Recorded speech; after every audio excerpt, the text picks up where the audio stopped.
உங்கள் மீது சாந்தியும் சமாதானமும் உண்டாகட்டும். ஐபோவன் வணக்கம்.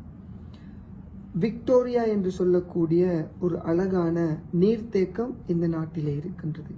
இந்த நீர்த்தேக்கம் ஜே.ஆர். ஜெயவர்தன நிறைவேற்று அதிகாரம் கொண்ட ஜனாதிபதி முறைமையை அறிமுகப்படுத்திய அந்த ஜே.ஆர். ஜெயவர்தன் அவர்கள் செய்த மிகப்பெரிய நீர்ப்பாசன புரட்சிதான் இந்த மகாபலி ஆற்றின் வாய் என்று சொல்லக்கூடிய விக்டோரியா அணை.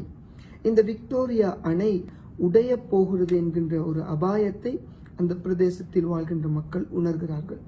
கடந்த 3 மாதத்தில் சுமார் 6 நில அதிர்வுகள் அந்த பிரதேசத்தில் ஏற்பட்டிருக்கிறது.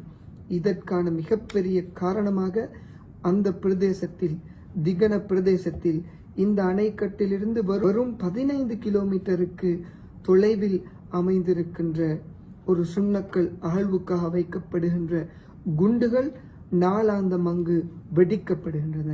அந்த வெடிப்பினால் ஏற்படுகின்ற சிறிய அதிர்வுகள் தான் இந்த பெரிய அதிர்வுகளுக்கு காரணம் என்று ப்ரொஃபசர் அத்துல சேனாரத்ன மிக தெளிவாக குறிப்பிடுகின்றார்.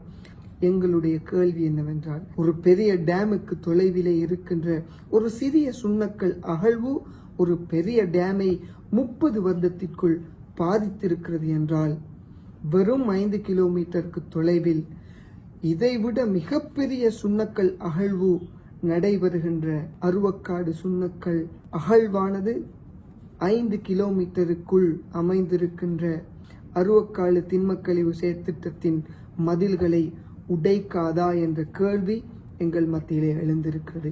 ஆகவே இந்த நாட்டு மக்களுக்கு நாங்கள் தெரிவித்துக் கொள்வது, விக்டோரியா டேம் என்பது இந்த நாட்டின் சொத்து. அது பராமரிக்கப்பட வேண்டும். அந்த பிரதேசத்தில் வாழ்கின்ற மக்கள் பாதுகாப்பாக வாழ வேண்டும். ஆகவே அதற்கு நாங்கள் வழி செய்ய வேண்டும்.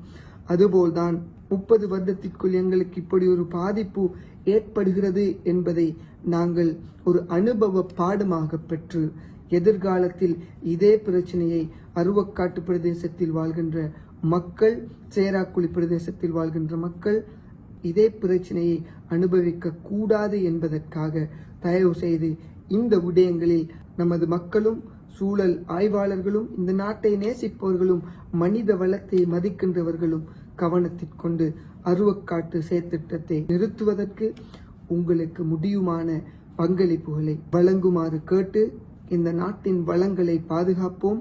முறையான சஸ்டைனபிள் டெவலப்மெண்ட் மூலமாக எமது நாட்டை முன்னேற்றுவோம் என்று கூறி விடைபெறுகிறோம். அஸ்ஸலாமு அலைக்கும் வரஹ்மத்துல்லாஹி வபரகாத்துஹு.